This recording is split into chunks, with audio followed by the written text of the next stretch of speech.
Hello दोस्तों, स्वागत है आप सभी का मेरे यूट्यूब चैनल में। हिंदी के मॉडल आंसर को आप सभी ने बहुत प्यार दिया, उसके लिए आप सभी का थैंक यू। और उसी सीरीज़ को हम कंटिन्यू करेंगे। ये सी टेट पेपर 2 का इंग्लिश वाला सेक्शन है और ये जो सेट है वो सेट सी है। आप अपने सेट के हिसाब से मिलाएंगे। तो चलिए प्रश्नों को देखते हैं और उसके आंसर तक पहुंचने का प्रयास करते हैं।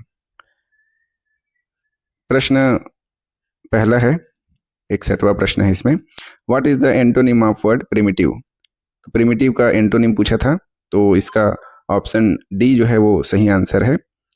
और इसको मैं जो पैसेज है उसको हाईलाइट कर दिया हूँ, कहाँ पे आया है और कैसे इसका आंसर आएगा, आप इससे समझ लीजिएगा। दूसरा प्रश्न है, how does the sound of the waterfall appear to lovers of mountains? तो इसका ऑप्शन सी जो है वो सही उत्तर है। इसमें स्पष्ट दिया हुआ है इसका आंसर, आप देख सकते हैं। इसमें जो है यहाँ पे इसका जो नीचे साइड है वहाँ पे इसका ये आंसर दिया हुआ है। आगे बढ़ेंगे प्रश्न तीसरा में, why do scientist wish success to a mountaineer? तो इसमें देखिए ऑप्शन ए इसका सही उत्तर होगा। ऑप्शन ए इसका सही उत्तर है, यहाँ पे जो है वो दिया हुआ है। आगे बढ़ेंगे, प्रश्न चौथा, who consider perennial source of Joy? इसका भी आंसर दिया हुआ है यहाँ पे। ये देखिए स्पष्ट आंसर दिया हुआ है। पहला पैसेज काफी आसान था, आसानी से बन जाता। ऑप्शन सी इसका सही उत्तर होगा। प्रश्न पांचवा में देखेंगे, mountaineering help scholars who study? तो ये फर्स्ट पैराग्राफ में दिया हुआ है यहाँ पे रोकेटिंग करके। तो ये जो पहला, फिर दूसरा, फिर तीसरा, ये इसका आंसर होगा। मतलब ऑप्शन बी जो है इसका सही आंसर होगा। इसमें स्पेस के बारे में नहीं दिया है, इसलिए ऑप्शन बी इसका सही आंसर होगा। उसके बाद फिर से पैसेज दिया है दोस्तों। इसमें छोटे बड़े मिला करके 7 पैसेज दिए थे। सीजी टेट का प्रश्न ऐसा था कि लोग 2.5 या 5 घंटे में भी नहीं बना पाते, इतना लेंदी दे दिया था। पता नहीं क्यों इतना लेंदी देते हैं, समझ नहीं आता है। भाई बच्चे लोग को परेशानी होती है, उनको समझना चाहिए। और फिर इसको पढ़ना है, समझना है, फिर टिक लगाना है, फिर गोला लगाना है, सब में बहुत समय लगता है। तो इतना लेंदी प्रश्न तो आना नहीं चाहिए। देखिए पहला पैसेज हो गया है, दूसरा पैसेज देखेंगे। तो जो दूसरा पैसेज है इसमें बोला है मैच द फॉलोइंग। तो इसमें ग्रामर के पोर्शन दिए हुए हैं, दूसरी तरफ उसका मीनिंग दिया हुआ है। इनको आपस में जोड़ना है। जैसे नाउन को आप जोड़ेंगे इंटरप्ले में, तो ऑप्शन बी जो है वो इसका सही आंसर है। उसके बाद जो प्रश्न दिया हुआ है, truth represent an objective adherence to fact, change the sentence into the perfect passive voice. Passive voice में बदलना है दोस्तों, तो ऑप्शन डी जो है वो इसका सही आंसर है। ऑप्शन डी में आप आंसर लगा करके चेक करिएगा। उसके बाद नेक्स्ट क्वेश्चन है, in the following line of the passage challenging individuals to navigate the world challenging is used as.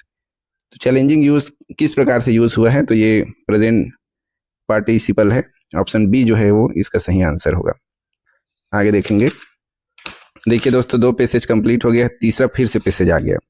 इतना लंबा लंबा पैसेज है, कैसे एस्पिरेंट इसको बनाएंगे, इन लोग सोचते भी नहीं है। तो देखिए question, which of the following is most nearly the same in meaning as the word as used in the story? तो इंसिस्टेड का मतलब पूछा है, तो इसमें ऑप्शन जो सी है वो इसका सही आंसर होगा। रिपीटेड मतलब आप बार बार जोर लगा के किसी को बात को बोल रहे हो। इसमें कछुआ और हाथी का कहानी दिया हुआ था। नेक्स्ट क्वेश्चन है, which of the following is used nearly the same in meaning as the word adorned as used in the story? तो जो कछुआ है उसने हाथी को सजाया था और उसी का इसमें बात किया गया है। तो ऑप्शन डी जो है वो इसका सही आंसर होगा, डेकोरेटेड। नेक्स्ट क्वेश्चन देखेंगे। नेक्स्ट क्वेश्चन में फिर से देखिए दोस्तों, फिर से पैसेज आ गया है, आंसर द नेक्स्ट 5 क्वेश्चन बोल रहे हैं। तो 5 क्वेश्चन है, इसमें एक पोयम दिया हुआ है। इस पोयम को देख करके आपको आंसर तक के पहुंचना है। तो देखिए मैच करने को बोला है, तो जो 71 है उसका आंसर बी होगा। आप मैच करके देख लीजिएगा इसको, ये बी से ही सही मैच होगा। तो बी जो है वो करेक्ट आंसर है। आगे देखेंगे, फिल इन द ब्लैंक्स बोल रहा है। तो फिल इन द ब्लैंक्स को आप अच्छे से अरेंज करेंगे तो जो ऑप्शन बी है इसका वो करेक्ट आंसर होगा। ऑप्शन बी में आप जमाएंगे तो बहुत अच्छे से जम जाता है। नेक्स्ट क्वेश्चन है, with reference to the given poem triumph and disaster both the word to each other are. जो दोनों वर्ड हैं वो एक दूसरे के क्या हैं, तो ये अपोजिट वर्ड हैं। ट्रिम्प का मतलब होता है जीत और डिजास्टर का मतलब होता है विपत्ति, तो ये एक दूसरे के अपोजिट हैं। नेक्स्ट क्वेश्चन देखेंगे 74 का जो आंसर है वो है option number D. Option D इसका करेक्ट आंसर है। देखिए दोस्तों, मैं इसको डिटेल में नहीं बता सकता, डिटेल में बताऊंगा तो बहुत ज़्यादा लंबा हो जाता है वीडियो, तो मैं आंसर बता देता हूं। अगर आपको किसी भी प्रकार का डाउट होगा तो प्लीज़ कमेंट करिएगा, फिर मैं उसको डिटेल में क्लियर करूंगा। नेक्स्ट क्वेश्चन है, what does the poet advice about dealing with triumph and disaster. आप कैसे उनको डील करेंगे, तो आप एक जैसे मान के उनको डील करेंगे। ये है ऑप्शन ए इसका करेक्ट आंसर है। उसके बाद 76 से पेडागॉजी स्टार्ट हो जाता है। तो 76 में पूछा है कि जो which of the following is not a good technique to tackle stammering in the classroom.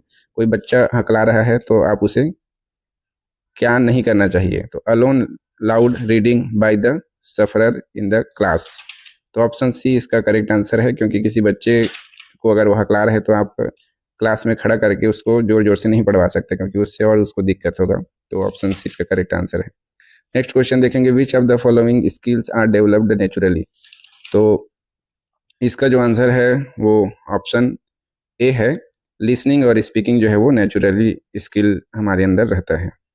आगे देखेंगे, which of the following principle of language teaching focuses to provide a good model of speech before student. तो speech से related है, तो इसका जो answer है वो ऑप्शन डी है, यही करेक्ट आंसर है 78 का। आगे बढ़ेंगे, select the most appropriate answer. Textbook are necessary because.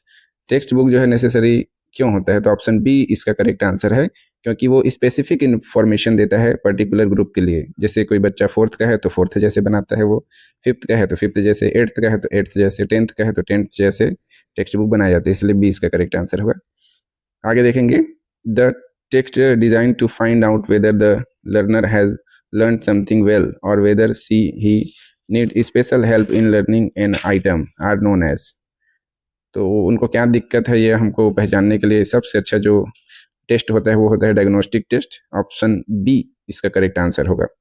Next question देखेंगे, which one of the following points is not recommended for effective deliver of speech. कौन सा जो है वो इफेक्टिव तरीका नहीं है स्पीच देने के लिए या फिर लैंग्वेज के लिए, तो ये ऑप्शन डी इसका करेक्ट आंसर होगा कि भाषा को एकदम सजा करके कठिन करके नहीं बोलना चाहिए, इससे भाषा जो है इफेक्टिव नहीं हो पाता है। अगला फिर से वेलकम करेंगे हम पैसेज का। केवल एक प्रश्न है इसमें, उसको भी इन लोग पैसेज में पूछ रहे हैं, तो इसीलिए बहुत सारे एस्पिरेंट्स का एग्ज़ाम कंप्लीट नहीं हो पाया है। बहुत सारे लोग पूरा अटेम्प्ट नहीं कर पाए हैं, इतना लंबा लंबा क्वेश्चन है, कहाँ से कोई अटेम्प्ट कर पाएगा।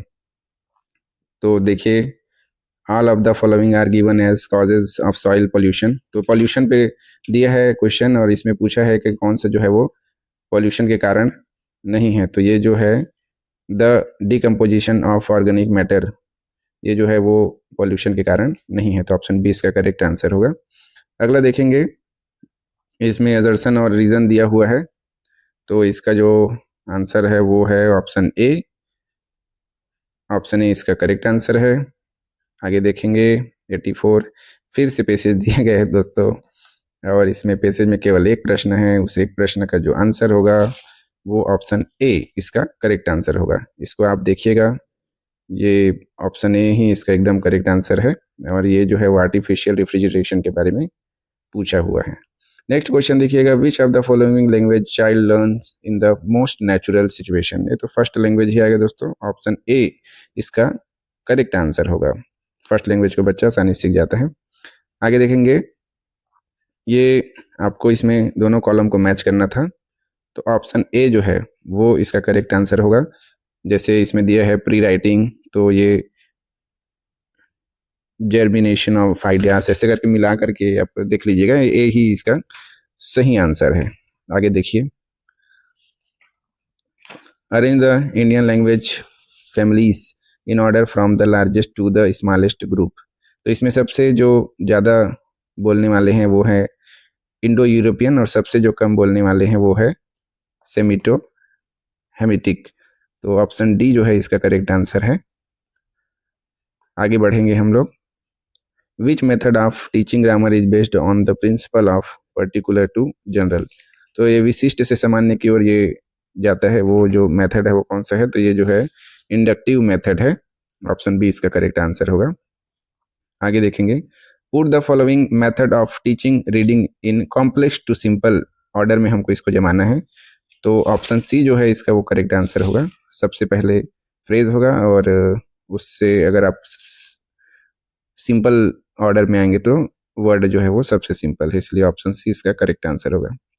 आगे देखेंगे। फिर से पैसेज आ गया। पैसेज में देखिए, ये जो पैसेज है इसको पूरा पढ़िएगा, बहुत आसान है। इसका जो है वो ऑप्शन जो सी है ये उसका करेक्ट आंसर होगा। तो मैंने जितने 30 क्वेश्चन थे ये करा दिए हैं दोस्तों, और आप इसमें से बताइएगा आपका कितना सही हो रहा है। और इसी प्रकार के टीचिंग रिलेटेड वीडियो के लिए आप टीचिंग वाइब को सब्सक्राइब कर सकते हैं। और मैं गवर्नमेंट टीचर हूँ, मैं अपना अनुभव इसमें शेयर करता हूँ, और टीचर भर्ती में मैं टॉप रैंक के साथ सिलेक्शन लिया हूँ।